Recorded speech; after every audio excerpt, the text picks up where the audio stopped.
Assalamualaikum warahmatullahi wabarakatuh. Yang saya hormati Kepala SDN Taman 1, Wali Murid kelas 4 yang saya hormati. Alhamdulillahirabbil alamin, kita bersyukur kehadiran Allah Subhanahu wa taala di mana di pagi hari ini kita bisa berkumpul di tempat ini, yaitu dalam rangka diseminasi budaya positif yang akan dilaksanakan di SD Taman 1. Bapak Ibu yang saya hormati, ini konsep kita atau apa yang akan kita bahas pada hari ini. Budaya positif. Kenapa Pak budaya? Mungkin bertanya-tanya. Budaya itu berangkat dari kebiasaan yang dilakukan manusia, baik itu di rumah, di lingkungan luar, ataupun di mana saja. Kebiasaan. Ada kebiasaan itu yang negatif, ada kebiasaan yang positif. Contohnya kebiasaan yang positif. Ketika anak bangun tidur, cekek, ambil wudhu, sholat, setelah sholat, ngaji, setelah ngaji, belajar untuk persiapan ke sekolah.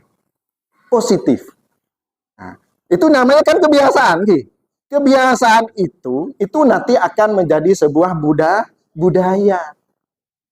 Munreng taman krocok kapi menerapkan seperti itu, membangunkan anaknya. Ayo nak bangun, sekarang sudah jam 4. Mari dong jaga dong, saya apa aja. Tetapi dengan konsekuensi kita sebagai orang tua ambil wudhu juga. Benih pas. Dong jaga. Nak jaga. Mana siapa aja kemudian Bu, koki kelep. Ya tidak sukses.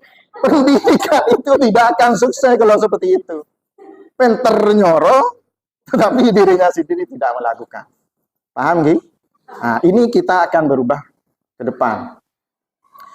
Kemudian, yang akan kita bahas adalah perubahan paradigma positif, ada disiplin positif, ada nilai-nilai kebajikan, ada kebutuhan dasar manusia, anak didik kita, kotara-kotaran gula benempian, ada motivasi perilaku manusia, ada posisi kontrol seorang guru, ada keyakinan kelas, ada segitiga restitusi. Ini, kita akan bahas sedikit demi sedikit. Kemudian, paradigma pembelajaran yang akan diterapkan di SD kita, di SD Taman 1, harapan pemerintah melalui program Merdeka Belajar kepada anak didik kita, nanti juga akan diajari oleh wali kelas kalian, saya ngakuin HP guru deki akan difungsikan untuk pembelajaran. Setiap anak aku akan mempunyai namanya akun belajar. Jadi anak-anak tidak cuma belajar di sekolah, tapi bisa menggunakan HP, beriin akun di guru, langsung bertugas langsung nyari kasar. Jadi anak-anak belajarnya, kalau dulu belajarnya hanya di sekolah, sebisa nyari ilmu, tetapi ke depan di rumah belajar, mendapatkan ilmu, di sekolah juga belajar. Jadi biasanya waktunya itu yang mau pandai membaca, butuh waktu 3 tahun, tetapi dengan konsep pemerintah yang sekarang, akan membutuhkan lebih sedikit waktu untuk bisa mencapai tujuan. Paham, Ki? Mun bila ntar ke Mekah butuh 7 bulan. Sekarang pergi ke Mekah 41 hari. Nah, seperti itu. Paham, Gi? Yang diharapkan oleh pemerintah untuk paradigma baru adalah anak didik kita itu mempunyai konsep menjadi profil pelajar Pancasila. Apa yang dimaksud? Anak yang diharapkan adalah ada sikap kemandirian, ada sikap bernalar kritis ketika anak-anak ini mempunyai masalah dengan kehidupannya, diharapkan setelah lulus bisa untuk menyelesaikan masalahnya sendiri. Jadi tak beri beban ke orang tua terus. Ini yang disebut dengan bernalar kritis. Kreatif. Yang dimaksud kreatif, orang hidup di dunia. Sekarang penduduk Indonesia 250 juta, kesempatan untuk bekerja sulit. Tetapi kalau anaknya itu kreatif, tidak menunggu jabatan yang disediakan oleh pemerintah, akan tetapi anak itu bisa berdiri sendiri dengan membuka usaha. Ini yang dimaksud. Kemudian bergotong royong. akan menanamkan putra-putri Nabiyan senang bergotong royong, senang membantu orang lain. Tak tembang pilih benih polang saudaranya, dia menolong. Benih polang terai tanah, sebisa menolong. Tetapi dia, siapapun yang ada di hadapannya, selama orang itu membutuhkan pertolongan, akan ditolong. Itu yang diharapkan oleh pemerintah. Kemudian beriman, bertakwa kepada Tuhan Yang Maha Esa. Ini diharapkan nanti anak didik kita, putra-putri Nabiyan nikah, kotu agamana kuat. Mayoritas di Taman Kerocok beragama Islam. Ini akan betul-betul menerapkan ajaran-ajaran Islam. Contohnya, abajang tempat waktu. Mun labadana orang adan, Allahu Akbar, Allahu Akbar. Langsung ambil wudhu, benih kita. Nah, ini yang diharapkan. Paham gak? Sekarang di sekolah kita diprogramkan ada sholat duha. Untuk menanamkan keyakinan kepada Tuhan Yang Maha Esa. Sholat duha setiap hari Jumat. Nah, sekarang dipanggil panjenengan di tempat ini, tujuannya apa? Kalau di sini diprogramkan hari Jumat, selain dari hari Jumat, diharapkan orang tua itu menanyakan kepada siswanya, "Cong, mau berangkat ke sekolahan, kan Pak Guru disuruh sholat duha dulu." Bisa nggih? Karena berangkat tuh hari Jumat. Karena saya tanganin banyak. Jadi di rumahnya jam 5.35, kalau setengah 6 UIP, atau kalau 6 bakto, itu sudah masuk sholat duha. Suruh sholat duha anak kita. Ini yang diharapkan. Kerjasamanya antara sekolah dan wali murid. Oh, gula Pak sibuk, Pak, antara lako, Pak. Nah, setidak-tidaknya kita menyuruh. Pesan dari Pak Guru, pertemuan tadi sebelum berangkat sekolah, disuruh sholat duha anak. Soro. Sepenting kita menyuruh. Kemudian ini yang diharapkan oleh pemerintah untuk hal yang baru. Kemudian yang berikutnya tentang teori kontrol kita sebagai orang tua. Nah, kalau saya nanti sebagai guru nanti, kalau sebagai orang tua, ambian milih murid nikah cara nanganin anak ambian. Apakah seperti gambar ini? Apakah seperti gambar ini? Apakah seperti gambar ini? Mungkin ketika kita akan menerapkan ini seperti ini, inilah yang disebut dengan menuntun anak. Anak tunggu lebih panjenengan ibarat seseorang yang mulia, yang harus dikasihani. Kalau Rasulullah pernah berkata, bukan termasuk golongan saya kalau orang itu tidak menghargai kepada yang tua dan tidak menyayangi kepada yang muda. Benih polan anak, toh kan seperti itu, dituntun.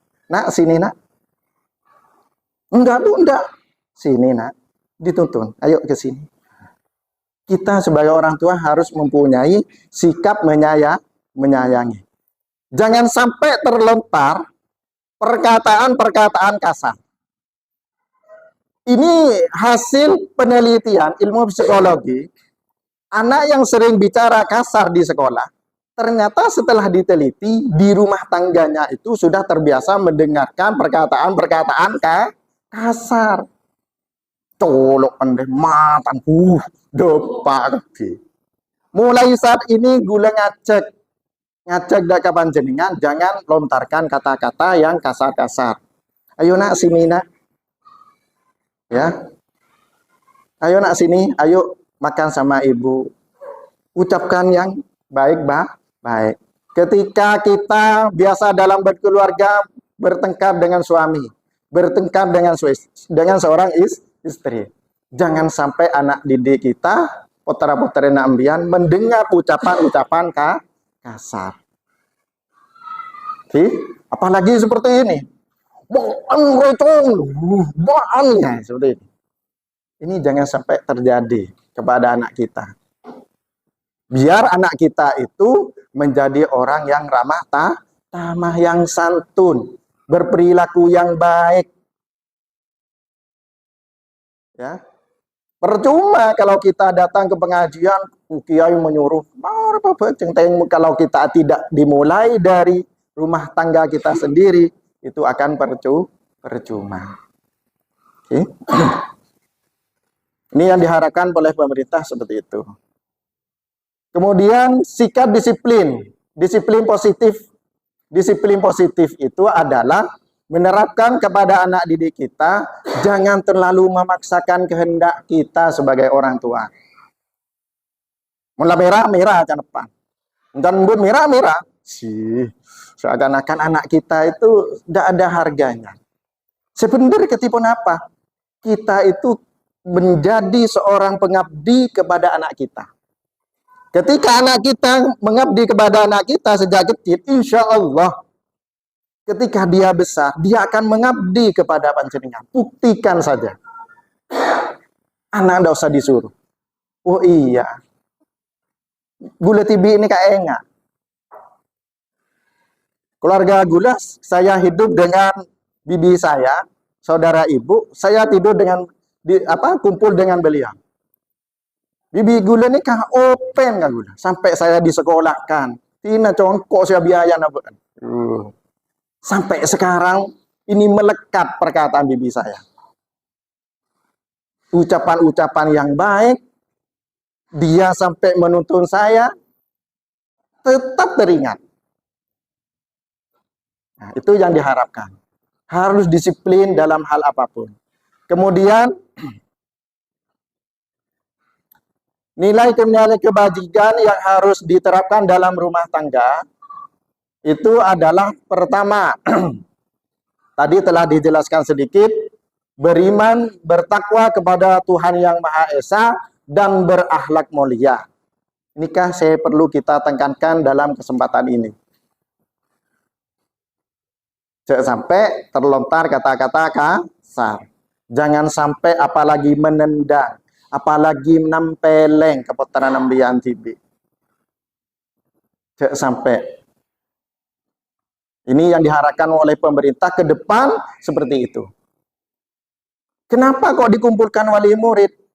Baiknya sebuah negara itu memang harus dimulai dari sekolah yang ramah tamah, yang ramah anak. Di sekolah ramah, di rumah juga ramah. Seringkali anak itu diajak berkomunikasi, bukan hanya mendengarkan perintah dari orang tua. Ayo nak ke sini. Ayo kita tata bukunya di mana biasanya. Ya. Ayo kita membiasakan menata anak gini, cara menata bantal kalau sudah bangun tidur. Gini. Ini diajak. Oke. Selain kebalain, mau kena bantal lagi dina. Bukan seperti itu. Cok lihat kok. Jangan seperti itu. Ini sehingga kalau misalnya ini betul-betul diterapkan, insya Allah, ambian dekik bakal detik orang tua, saya bunga. Kenapa kok anak itu sering ada anak yang berontak kepada orang tua? Tak nurutin kepada perintah orang tua. Kenapa? Karena ada kebutuhan dasar manusia.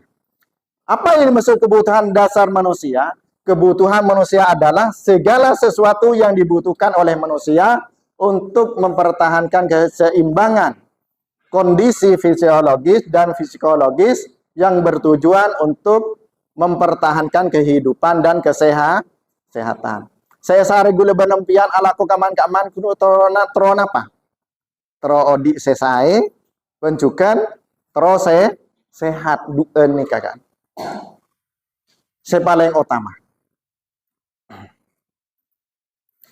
Kebutuhan dasar yang ada pada pribadi anak itu ada 5. Pertama, anak itu ingin menguasai.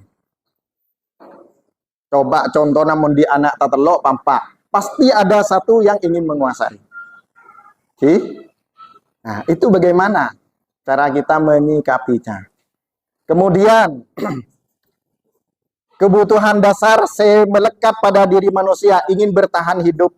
Tidak ada manusia pandai umur. Oke? Ya Allah, anyon pala umur ya Allah. Anyon pa banyak rezeki ya Allah.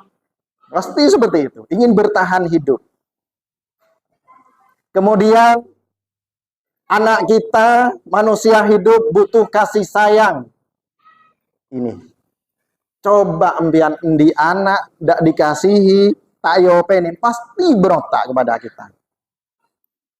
Butuh kasih sayang anak kita dalam pribadinya. Terus yang nomor 4, anak kita butuh kesenangan. Coba pasti anak kita kalau diajak ke alun-alun pasti senang, seneng. Coba jangan aja, cong ngerokok, demam, ngari marah kalang, pasti dia, karena sifat anak-anak. Jadi berontaknya itu karena itu. Sekolah, bahasa sanggup bu, engkau bilang sekolah atau saya sanggup, lambat. Mau makan pun dapat kan itu gerbang pegang petol sudah lengkap. Nah, itu. Terus yang terakhir, anak itu butuh kebebasan. Butuh bebas, butuh dimanusiakan. Maka jangan gampang-gampang, meskipun kita sebagai orang tua, janganlah anak kita itu sebagai orang yang tidak tahu apa-apa. Karena mereka ingin bebas. Nah, dan kebebasan yang dimaksud di situ adalah kebebasan yang terarah. Kebebasan yang mengarah kepada dunia pendidikan. Nah, ini yang dimaksud. Paham, Gi? Nah, maka dari itu, 5 kebutuhan dasar ini kalau tidak dipenuhi oleh anak kita, maka timbullah sebuah masalah. Jadi timbulnya masalah itu di mana saja karena ada 5 kebutuhan dasar yang melekat pada manusia. Coba memberi masalah, teliti, bener na pantang. Masalahnya itu dari apa? Kontrol. Tang anak ngicok bese, contoh, naudzubillah. Anak saya kucuri uang. Kemudian, tadi bapak mempunyai uang di dompet 500.000. Saya tahu dia mah. Pasti ban sing ngicok. Pasti ban. Tadi orang yang boleh dinar kecuali ban. Dia akan apa? Berontak. Kalau caranya seperti itu. Bagaimana cara mengatasi? Untuk sesi berikutnya, Pak, saya akan menjelaskan cara mengatasi ketika anak mempunyai masalah seperti itu.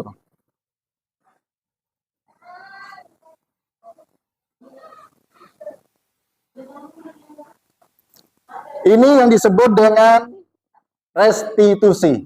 Cara mengatasi anak ketika punya masalah. Kalau di sekolah, tanggung jawabnya guru. Kalau restitusi ini, tanggung jawabnya, kalau di rumah, tanggung jawabnya orang tua. Menurut restitusi, ini bagaimana cara mengatasinya? Ini anak kita, bagaimana yang diharapkan untuk bisa bertanggung jawab apa yang telah dilakukan. Bisa fokus kepada masalah yang dia hadapi. Misalnya, mundur oben, ya, atau sering bertengkar.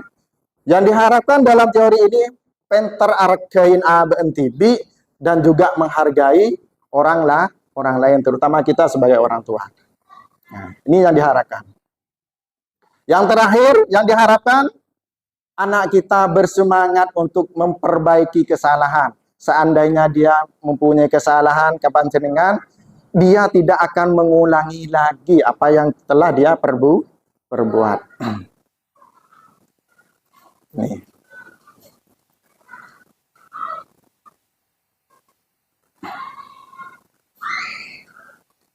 Nah, ini perbedaan. Misalnya, sebuah kasus, contoh kasus, siswa sering tidak mengerjakan PR. Ini pasti terjadi. Contohnya. Kalau berupa itu hukuman, contohnya, guru menghukum siswa tersebut hormat kepada bendera 10 menit. Hormat. Ini hukuman namanya.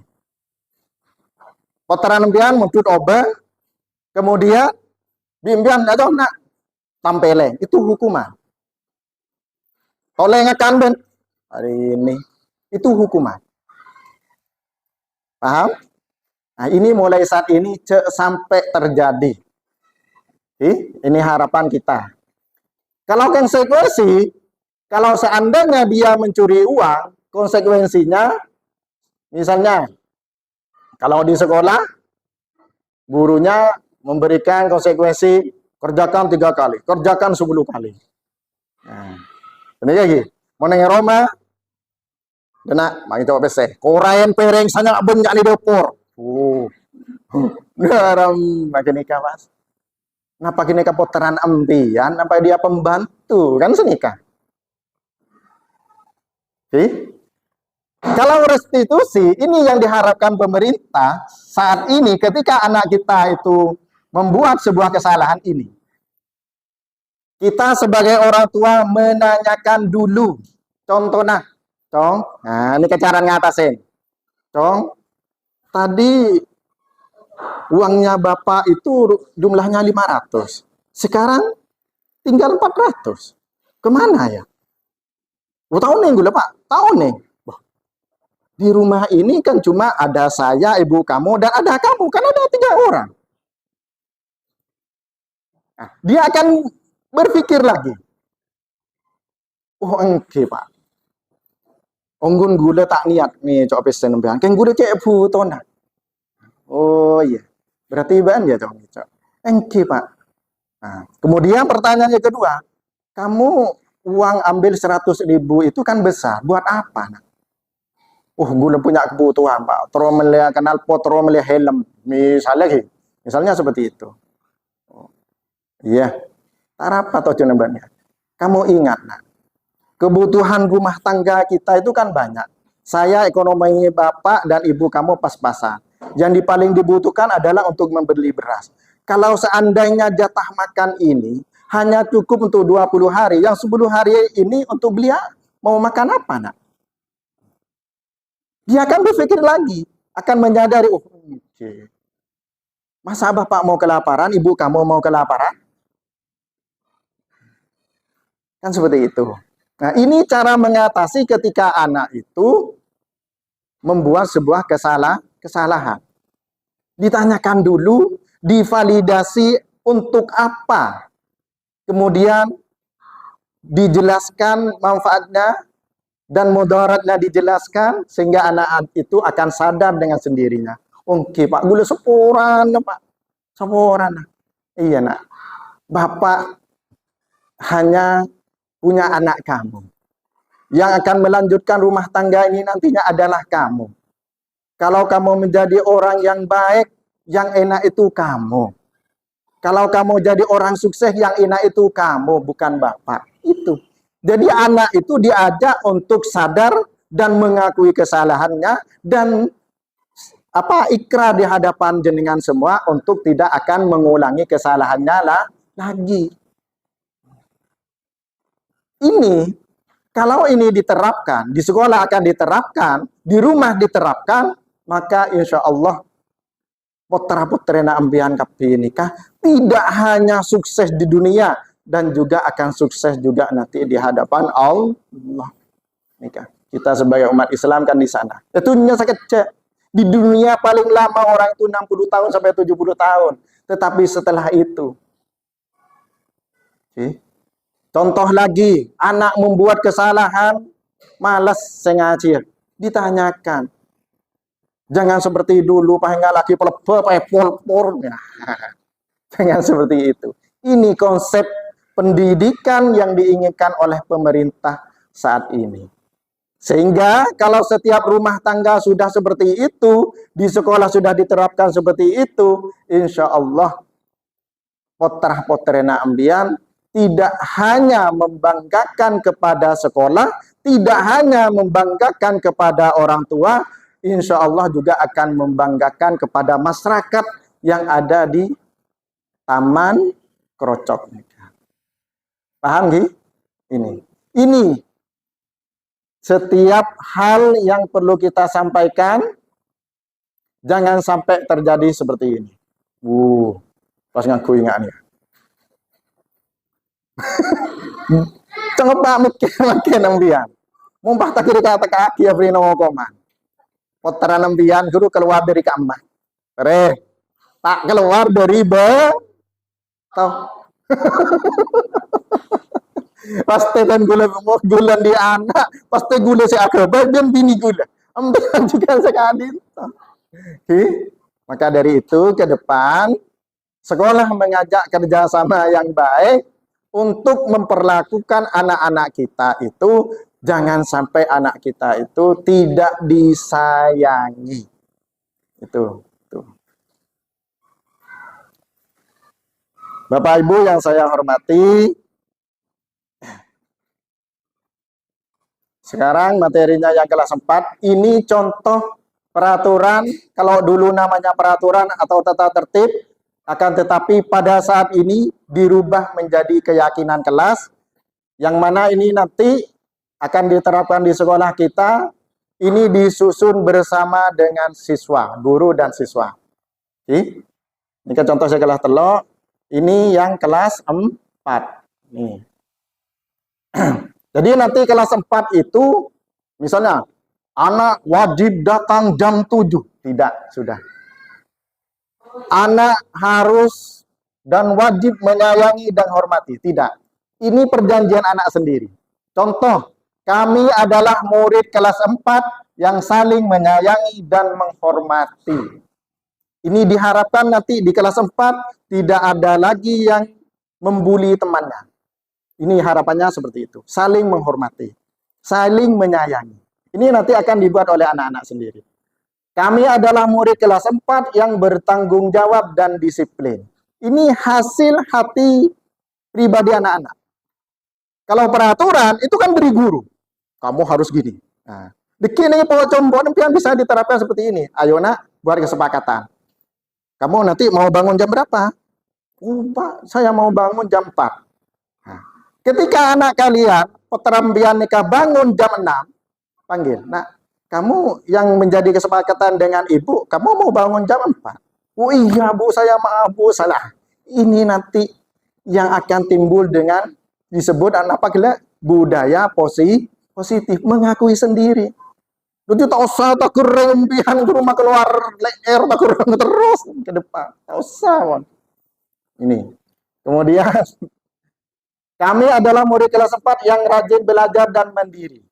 Kalau di rumah saya anak ibu siap untuk rajin belajar dan mandiri. Bisa. Oke, ini bawa contoh. Buat kesepakatan atau keyakinan seperti itu. Kami adalah murid kelas 4 yang kreatif dan inovatif. Kami adalah murid kelas 4 yang peduli dan cinta lingkungan. Tidak pernah merusak. Tidak akan merusak isi dapur. Tidak akan pernah merusak yang ada di ruang tamu. Lingkungan di rumah. Kemudian yang terakhir. Di sini, ini yang terakhir ya. Kami adalah murid kelas 4 yang peduli dan cinta lingkungan. Nah, ini lengkap deh. Menepok compon biang.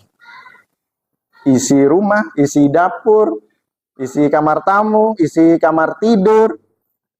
Kalau buat kenapa aturan di rumah kalau memungkinkan. Kalau tidak, cukup ucapan saja, anak itu akan teringat sendiri. Ayo nak, kamu kemarin telah janji dengan ibu sebelum berangkat sekolah untuk kenapa gila? Sholat duha. Ayo nak sholat duha dulu. Kalau bisa panjenengan ngajak. Ayo nak sholat duha sama ibu. Ya itu. Ayo sholat duha. Nah, ibu neng. Ya. Kadang berdesi atoro, nak kana berdesi pun dan nikah. Ini yang terakhir yang bisa saya sampaikan dalam kesempatan ini. Toreh gulebi embiat, ini usaha saya sebagai guru, panjenengan sebagai orang sepo berusaha juga untuk menerapkan ketika adinto. Yang paling terakhir jangan sampai lupa. Dan Bung Gus Dur punya anak jangan lupa diriyadai ditirakati. Di anak cak perak cokop ibri impese meloloh tapi riyadah penta ke pangeran. Etarakaten benih terakat pandangnya gunung napa guru benih tak usah Pas ntar ke Gunung Nanong betul keletak tar tentaran tentara terakat abirit tahu sang cuman make dengan apa paling enten embian bacain Bismillahirrahmanirrahim petong atos belum polon mun tak mampu telur atos telur belas insyaallah mun di anak saya tak cerdas katanya guru saya mun di anak saya bebel tak lancar cara membacanya, insya Allah akan dirubah lambat laun. Bulan di panakan, di SD nikah, kelas setong tahun yang macah, terus tak lancar. Alhamdulillah ibadain amalan sama kiai saya, Bismillah itu 786, mungkin ketika SMP juara 1 terus mendapatkan piala terus. Lomba puisi sering juara 1, lomba pidato bahasa Inggris sering juara 1. Ya, nah, maka dari itu, Toreh, dalam kesempatan ini selain dari usaha ikhtiar seperti ini, juga usaha secara doa. Mudah-mudahan putra putri kita menjadi orang yang terbaik, orang yang abekte daka orang sepona, abekte daka Allah Subhanahu wa taala. Ala hadiniyah wa ala kulli niyatin shalihah bi syafati Rasulillah sallallahu alaihi wasallam. Al-Fatihah. Bapak Ibu yang saya hormati, dan kula mulai kela kento banyak abri wejangan ni beda kakaleruan seporan gi. Ini semata-mata saya lakukan benih nyari lakoh, tapi ini untuk pendidikan yang ada di SDN Taman 1. Sehingga Taman 1 menjadi sekolah yang is the best. Okay? Is the best. Amin. Mungkin itu saja dari saya. Assalamualaikum warahmatullahi wabarakatuh. Bismillahirrahmanirrahim. Assalamualaikum warahmatullahi wabarakatuh. Yang saya hormati Bapak dan Ibu warga SD Taman 1 yang sangat kami hormati. Terima kasih telah hadir di ruangan ini dalam rangka presentasi guru penggerak angkatan ke-9 Bapak Abdurrahman, di mana kegiatan guru penggerak ini ke depan kita semua sebagai guru harus ikuti guru penggerak. Kapan hari sudah dilihat bahwa guru-guru Taman 1 sudah layak jadi guru penggerak. Maka untuk itu kami mohon pada teman-teman semua daftar ikut guru penggerak. Kenapa? Karena ke depan ini, maka untuk itu sekali lagi terima kasih pada Pak Abdurrahman yang akan mempresentasikan. Monggo teman-teman nanti kalau memang presentasinya silahkan tanya saja. Mungkin dari teman-teman ada yang kurang mengerti dan sebagainya. Itu saja dari saya. Kurang lebihnya mohon maaf. Assalamualaikum warahmatullahi wabarakatuh. Bismillahirrahmanirrahim. Assalamualaikum warahmatullahi wabarakatuh. Yang saya hormati Bapak Kepala PTD SPF SDN Taman 1, rekan-rekan guru se-SDN Taman 1 yang saya banggakan. Alhamdulillahirabbil alamin, kita bersyukur kehadiran Allah Subhanahu wa taala karena kita di pagi hari ini masih diberi kesempatan untuk berada di tempat ini dalam keadaan sehat walafiat, yaitu dalam rangka diseminasi ilmu yang saya peroleh di pendidikan guru penggerak dan wajib disampaikan kepada Dewan Guru dan juga wali murid tentang khususnya hari ini. Kalau kemarin tentang visi sekolah, visi guru penggerak sekarang adalah tentang budaya positif yang harus dilakukan di sekolah kita. Kami tadi sudah jelaskan kepada wali murid.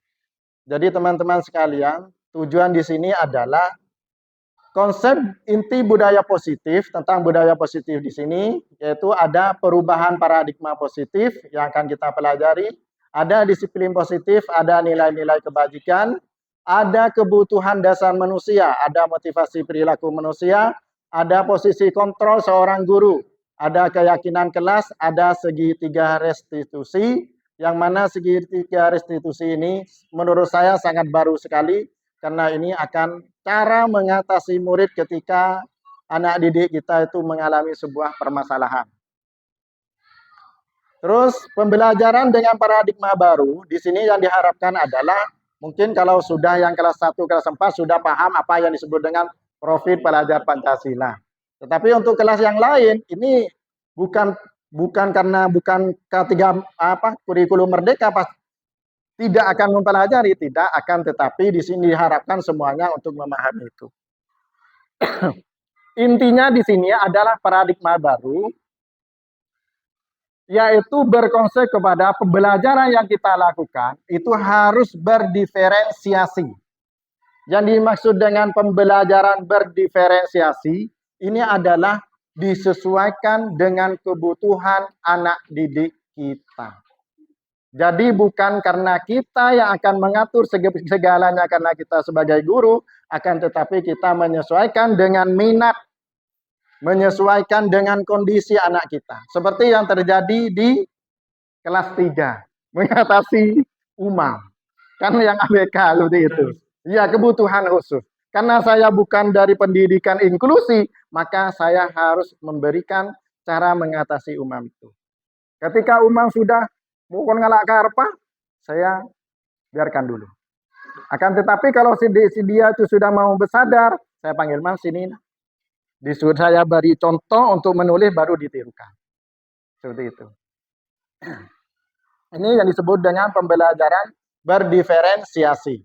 Pembelajaran yang berdasarkan kepada minat dan sesuai dengan kebutuhan siswa kita. Kemudian posisi kita sebagai guru, mulai saat ini kita dituntut oleh pemerintah, ini yang diharapkan. Menjadi seorang guru dengan ilusi bahwa semua penguatan positif, efektif, dan bermanfaat. Ini seperti ini. Jadi kita sebagai seorang guru tidak lagi seperti gambar yang sebelah. Tuting kace, tuting kanan, ya seperti itu. Jadi kita mempunyai kewajiban untuk merubah paradigma baru menjadi posisi seorang manajer ini namanya. Ya, budaya kontrolnya seperti itu. Kemudian ambil saya yang penting-penting aja dulu. Disiplin positif. Mungkin teman-teman sudah memahami apa itu namanya disiplin positif. Kalau tidak kurang paham, saya akan jelaskan sedikit. Disiplin positif merupakan salah satu cara penerapan disiplin yang bertujuan untuk menumbuhkan kesadaran serta memberdayakan peserta didik tanpa imbalan atau penghargaan atau ancaman ataupun hukuman. Ini yang sekarang. Jadi diharapkan seperti itu, tidak akan ada lagi namanya kita sikapnya itu menghukum kepada anak didik kita. Kalau saya ingat dulu ada teman saya tidak ikut upacara, suruh hormat ke bendera. 10 menit, 30 menit. Nah, sekarang konsep pendidikan yang sekarang diharapkan oleh pemerintah tidak akan ada lagi semacam itu. Ini memang tantangan kepada kita. Bagaimana kalau misalnya anak itu akan tetap melanggar semacam itu? Ini ada cara tersendiri di sini. Dalam profil pelajar Pancasila, yang paling ditekankan di sini adalah yaitu beriman bertakwa kepada Tuhan Yang Maha Esa, berakhlak mulia, berkebinekaan global, gotong royong, terus mandiri, bernalar kreatif dan kreatif. Jadi anak didik kita diharapkan ke depan berkebinekaan global. Jadi bergaul dengan siapapun mereka akan siap dengan potensi dan kemampuan yang dimiliki oleh anak didik kita. Senang bergotong royong, bekerja sama, memanfaatkan untuk senang mandiri, tidak mengandalkan kepada orang lain, tidak bergantung kepada orang lain. Bernalar kritis ketika anak didik kita mengalami masalah, diharapkan nanti bisa menyelesaikan itu sendiri. Kemudian kreatif, jadi tidak menunggu jabatan yang akan diberikan oleh pemerintah. Anak didik kita diharapkan untuk kreatif sesuai dengan kompetensi yang dia miliki. Setiap anak didik kita itu pasti mempunyai yang namanya masalah. Pasti, namanya kita itu sebagai seorang pendidik berhadapan dengan manusia ya, yang punya akal dan yang berbeda-beda latar belakang, ya, kemampuan orang tua dan juga perilaku orang tua yang ada di rumah. Makanya tadi dikumpulkan wali murid untuk menyamakan itu. Saya baca sendiri kebutuhannya. Ini ada 5 dasar kebutuhan manusia. Kalau kelima ini bisa dipenuhi oleh anak didik kita, insya Allah tidak akan muncul yang namanya permasalahan. Sebuah masalah timbul terhadap anak didik kita itu karena kebutuhan dasarnya tidak terpenuhi. Apa itu kebutuhan dasarnya? Penguasaan. Ingin berkuasa. Setiap anak itu ingin berkuasa. Betul raja ingin seperti itu. Ya. Kemudian anak didik kita itu butuh kasih sayang dan rasa diterima. Ini saya sangat salut kalau guru-guru kelas rendah, apalagi kelas tinggi di sini semuanya kalau di SD Taman 1 sudah bagus ya menurut saya. Kemudian kebutuhan dasar manusia yang ketiga bertahan hidup. Setiap anak mempunyai keinginan untuk bertahan hidup. Pasti anak itu tidak mempunyai keinginan untuk sampai kelas 3 dia ingin berhenti, pasti tidak. Ya. Kemudian setiap anak ingin terpenuhi rasa kesenangannya. Jadi anak didik kita diharapkan untuk selalu senang. Maka kalau pendidikan sekarang itu ditanyakan, ada refleksi. Kan ada refleksi setelah pembelajaran. Anak-anak, bagaimana perasaan kamu hari ini? Oh, senang, Bu. Bagaimana dengan cara Ibu mengajar? Oh, malas, Bu. Cara itu tidak apa-apa. Ditanyakan seperti itu. Ini, apapun yang diucapkan oleh didik kita, itu kita harus terima untuk memperbaiki cara ngajar kita ke depannya. Memang kita sebagai manusiawi, kadang-kadang kita sudah malas untuk ngajar, kadang-kadang sudah, ya seperti itu. Terus yang terakhir, setiap manusia itu ingin kebebasan. Nah, kebebasan yang dimaksud di sini adalah kebebasan untuk bereksplorasi, kebebasan untuk menyampaikan pendapatnya. Jadi anak-anak diharapkan ke depan sistem pendidikannya itu, pembelajarannya, bagaimana anak itu meskipun menjawab salah, jangan sampai katakan salah. Akan tetapi kita perbaiki secara halus.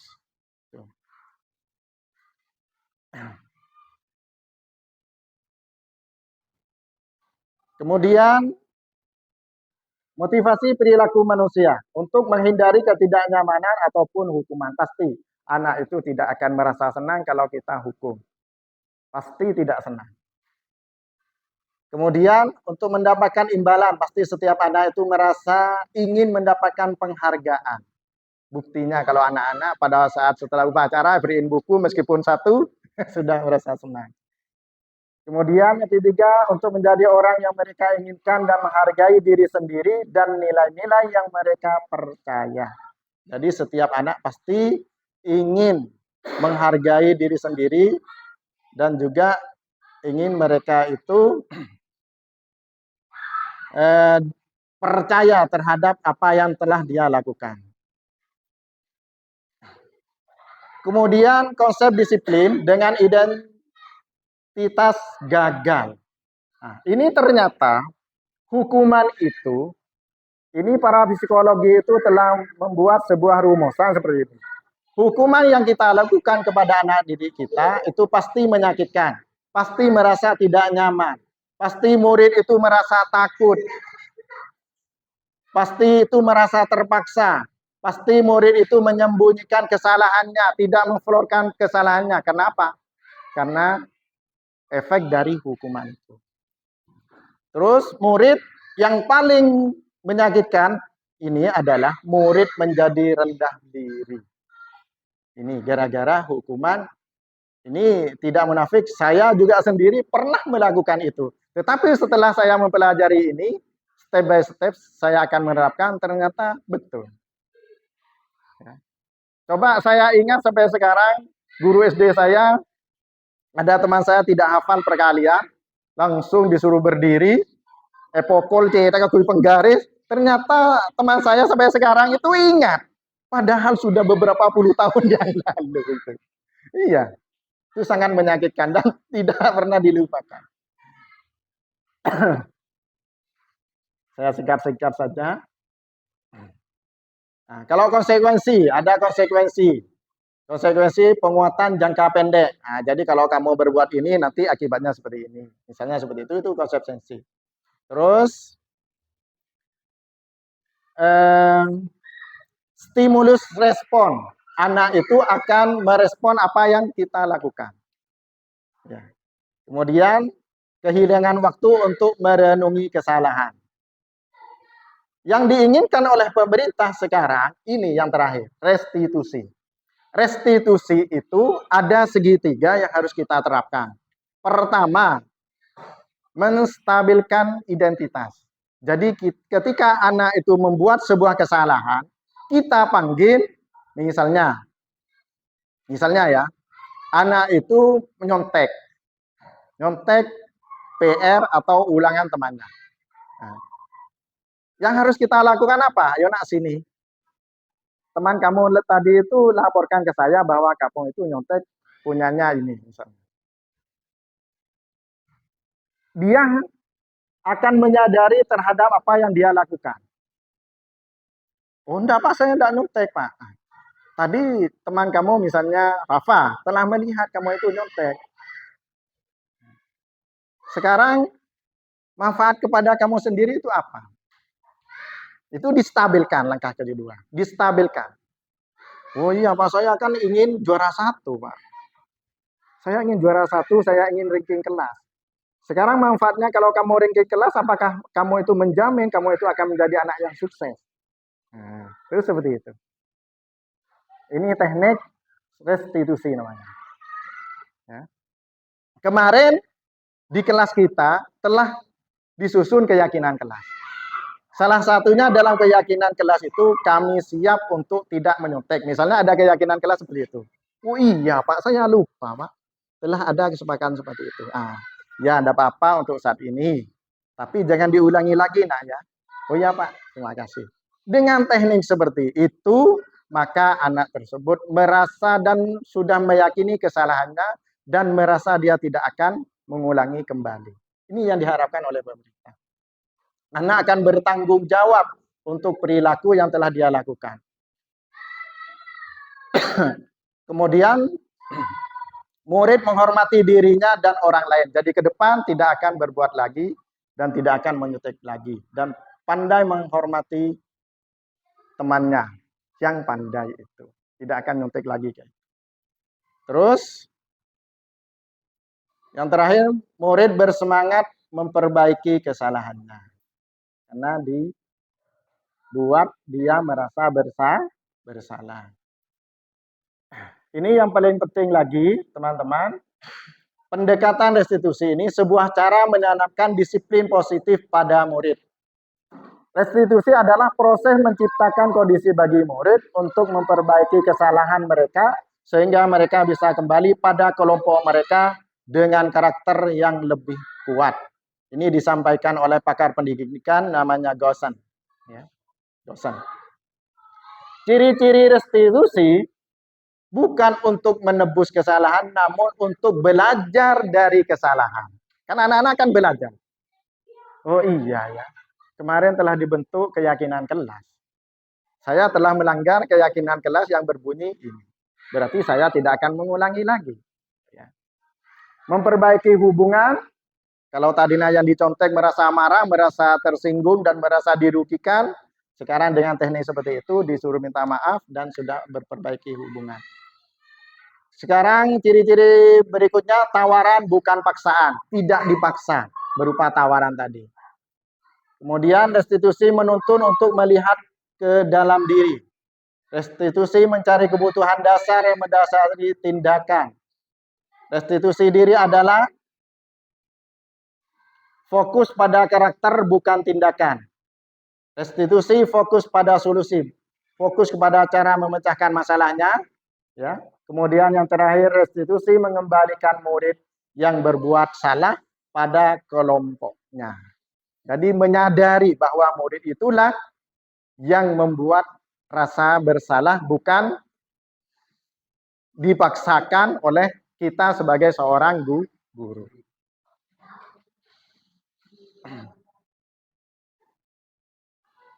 Ini contoh kasus. Siswa sering tidak mengerjakan PR. Kalau berupa hukuman, contohnya, guru menghukum siswa tersebut hormat bendera selama 10 menit. Guru marah dan murid takut. Konsekuensi, Guru memberikan konsekuensi untuk mengerjakan PR-nya saat istirahat atau dikerjakan sebanyak 3 kali lipat. Ini konsekuensi. Muntah oleh ngerjakan PR ditulis 10 kali. Itu konsekuensi. Guru tegas dan siswa menghormati peraturan. Restitusi, guru menanyakan keyakinan kelas. Jadi kembali kepada keyakinan kelas yang telah disusun bersama antara guru dan murid. Nanti teman-teman tidak usah khawatir, ada contoh-contoh untuk keyakinan kelas. Guru terbuka dan siswa menghormati dirinya dan orang lain. Bapak Ibu yang saya hormati, kita sebagai seorang guru, paradigma yang modern, 5 posisi kontrol restitusi. Kita tidak lagi penghukum, pembuat rasa bersalah, terus teman, pemantau, dan manajer. Sekarang yang diharapkan oleh pemerintah, kita sebagai seorang guru tidak lagi penghukum, tetapi yang diharapkan adalah kita sebagai seorang manajer. Contoh penerapan 5 posisi kontrol. Misalnya siswa tidak memakai atribut lengkap saat upacara bendera. Kalau kita sebagai penghukum, sebagai guru, patuhi aturan sekolah, lalu berdiri di depan barisan. Ini yang kita lakukan selama ini, kan? Nah, ini ke depan harapan pemerintah tidak seperti itu. Kalau kita sebagai seorang pemantau, kamu sudah melanggar, nak. Apa peraturan dan konsekuensinya? Mulai sekarang kamu tidak boleh ikut upacara lagi. Terus kalau sebagai teman kita posisi guru, ayolah yang tertib, buat Bu Guru bangga. Kali ini tidak apa-apa kamu salah. Jangan sampai terulang lagi. Pembuat rasa bersalah. Berapa kali Bu Guru harus memberitahu kamu? Berapa kali? Padahal ini sudah 5 kali, sudah 10 kali. Kok masih tetap kamu ya? Buat hati saya ini kecewa. Seperti itu. Sekarang posisi kita yang diharapkan adalah sebagai manajer. Apakah kamu tahu kesalahanmu, nak? Ya. Kening kutek.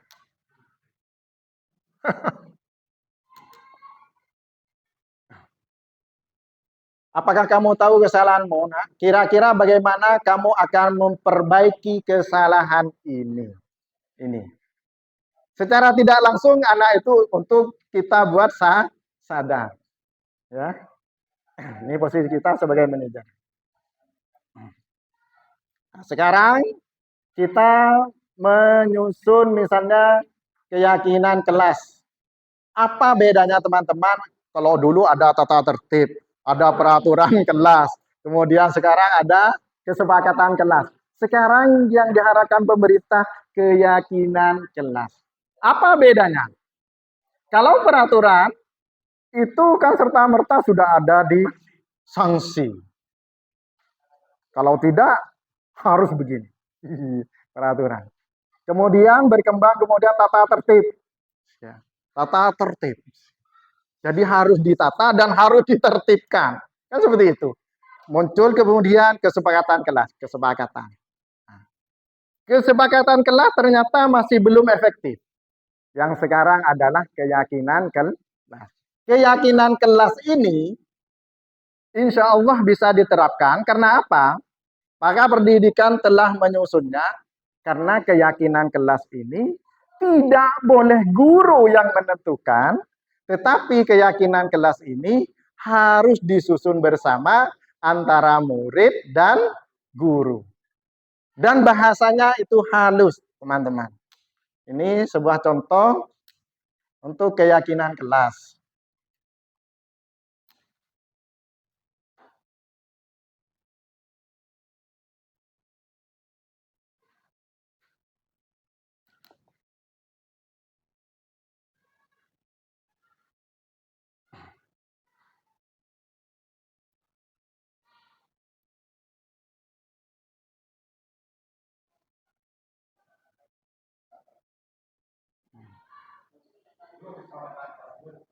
Bukan keyakinan kelas. Contoh. Oh, ini. Nah, ini teman-teman contoh keyakinan kelas. Apa ini?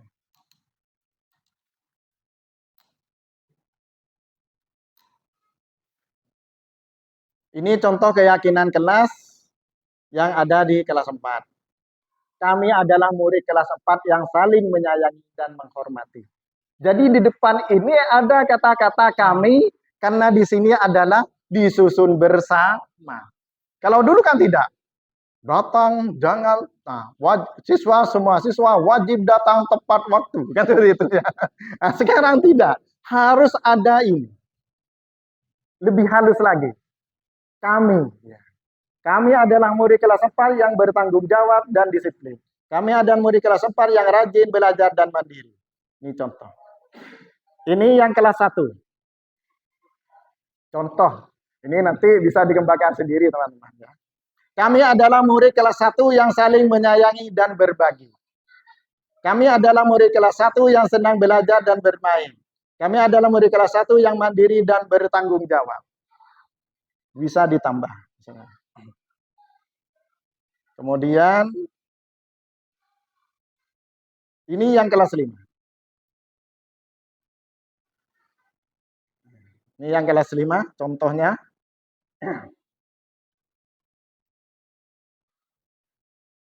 Ini nanti teman-teman ketika selesai menyusun keyakinan kelas tiap kelas, saya insya Allah akan kerja bersama di sini untuk mengupload karya nyata, ya karya nyata itu di platform Merdeka Mengajar. Karena ini adalah kemarin pada waktu rapat di sana dihimbau seperti itu. Caranya bagaimana? Ini nanti contoh misalnya teman-teman malas untuk berpikir misalnya ini kita ngisi dibuat PPT atau di canva.com, kemudian pada proses itu melibatkan siswa itu semuanya difoto, kemudian itu nanti upload sesuai dengan akunnya teman-teman semua. Ini untuk keyakinan kelas.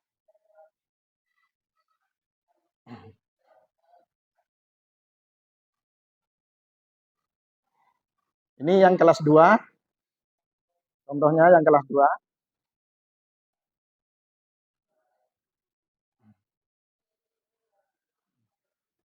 Ini lengkap sudah ya. Sampai kelas 6. Lewat kelas 6. Ini ada 11. Di flash disk satunya. Lengkap. Sudah saya siapkan semuanya. Sudah ada semuanya untuk teman-teman. Kemudian bisa kembangkan sendiri teman-teman untuk menyusun keyakinan kelas ini sehingga akan muncul yang namanya budaya positif di kelas kita. Kalau sudah ada, pas. Mudah-mudahan ini kewajiban saya, perwakilan dari program guru penggerak yang wajib saya sampaikan kepada warga SDN Taman 1. Saya tidak ingin main-main, hanya sekedar tapi ini bagaimana kita itu bekerja bersama-sama demi anak didik kita ke depan. Mungkin itu saja pemaparan dari kami. Kalau ada kurangnya mohon maaf. Ihdinas siratal mustaqim. Assalamualaikum warahmatullahi wabarakatuh.